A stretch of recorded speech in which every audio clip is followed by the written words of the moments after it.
ফজলুর রহমান কিরমানি রহমতুল্লাহ আলাইহের তৃতীয় বার্ষিক উর্স মুবারক উপলক্ষে অনুষ্ঠিত হতে চলেছে এবং শেষ লগ্নে এসে গেছে এই অনুষ্ঠান। আপনারা বহু দূর দূরান্ত থেকে বিভিন্ন এলাকা থেকে এসেছেন। আজকে আমার আব্বাজান এবং পীর মুর্শিদ, সকলের পীর মুর্শিদ, যিনি বিগত 3 বছর পূর্বে ইন্তেকাল করে গিয়েছেন, তিনি ছিলেন হযরত সৈয়দনা শাহ আব্দুল্লাহ কিরমানি রহমতুল্লাহ আলাইহের 14তম বংশধর, বদ্দিনেশির এবং মতোয়াল্লি এই দরগা শরীফের। এই দরগা শরীফ একটি ঐতিহ্যবাহী প্রতিষ্ঠান। এই প্রতিষ্ঠানটি হযরত সৈয়দনা শাহ আব্দুল্লাহ কিরমানি প্রতিষ্ঠা করেছেন এবং বংশ পরম্পরায় বদ্দিনেশিরগণ এই দরবারকে সুরক্ষিত রেখেছেন। সেই হিসাবে দীর্ঘকাল থাকার জন্য এই দরগাহের সমস্ত ইমারতগুলো ভগ্নদশায় পরিণত হয়েছিল, বন জঙ্গলে পরিণত হয়েছিল। সেই দরগাহকে পুনরায় রূপদান করেছেন তিনি। তার দীর্ঘ জীবন 82-83 বছরের জীবনে মতোয়াল্লি হিসাবে 60 বছর বা তারও কিছুকাল বেশি সময় ধরে এই দরগা শরীফকে তিনি তিল করে গড়ে তুলেছেন। সৌন্দর্যায়নের জন্য যে সমস্ত ব্যবস্থা করা দরকার সেগুলো করেছেন। সেই হিসাবে তিনি এই দরগা শরীফের নবরূপকার।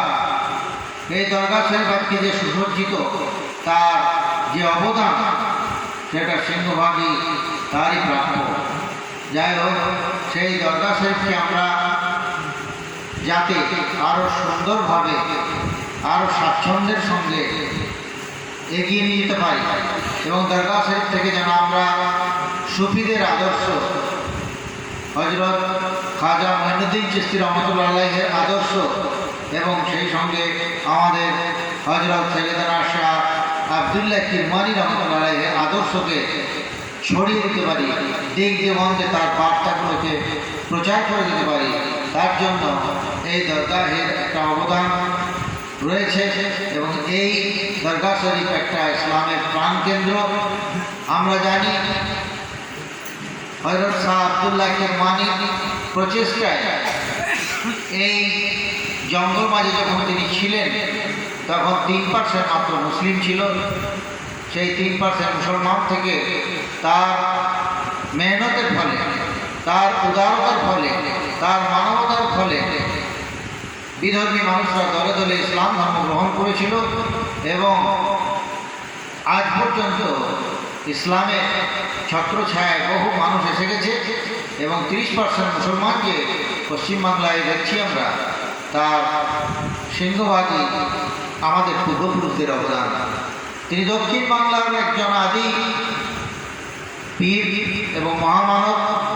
সেই শাহ আব্দুল্লাহ কিরমানির বংশধরেরা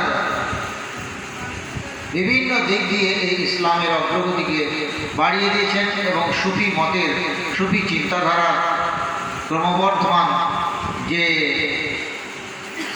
উন্নতি, সেই উন্নতি সাধনে তারা অগ্রণী ভূমিকা পালন করেছেন।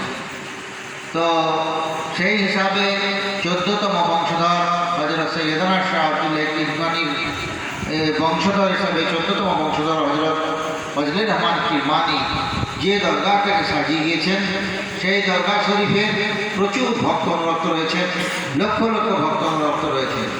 তাদের কাছে আমার আবেদন, এই দরগা শরীফের সঙ্গে আরও যুক্ত হয়ে যান, আরও আমাদের সঙ্গে সংযোগ রাখুন এবং এই দরগাহকে পৃথিবীর ইতিহাসে, পৃথিবীর মানচিত্রে একটা অনন্য জায়গা হিসাবে রূপান্তরিত করার জন্য আমাদেরকে সহযোগিতা করুন।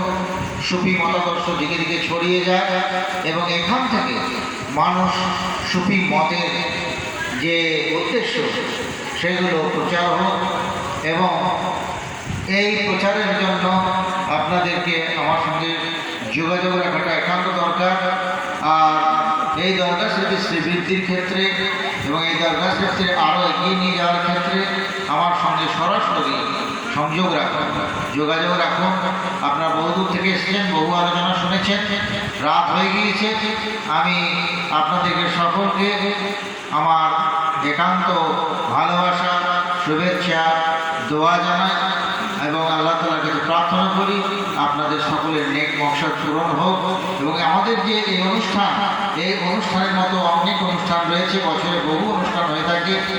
আগামী দিনে আমাদের পীর মাজারের যে বার্ষিক অনুষ্ঠান, সেই অনুষ্ঠান ইনশাআল্লাহ তাআলা 31শে জ্যৈষ্ঠ অনুষ্ঠিত হবে। সেই সময়ে আপনারা বেশি বেশিভাবে আসবেন এবং মহিলারা বেশি বেশিভাবে আরও এই দরগাহে উপস্থিত হবেন এবং সেখানে যে সমস্ত কর্মসূচি থাকবে সেগুলো পরবর্তীতে আমি বলে দেব বা জানিয়ে দেব আপনাদেরকে। আর আমাদের এই অনুষ্ঠান সমাপ্তির পরেও কিছু মুর্শিদি সঙ্গীতের আয়োজন আছে। যারা এখানে রাত্রে থাকছেন তারা সেই সঙ্গীতের অনুষ্ঠানেও আপনার অনুষ্ঠান বা এই সঙ্গীত অনুষ্ঠান আপনারা উপভোগ করবেন। এখনই আমাদের ক্যামের জন্য মৌলানা শামসুল সাহেব এবং শাহাবুদ্দিন তোমরা এসো এবং ক্যাম পাঠ করে আমাদের দোয়া খায়ের হয়ে যাবে। तो और खड़े हम मौना अहमद मसूद ताजीम के लिए या नबी सलाम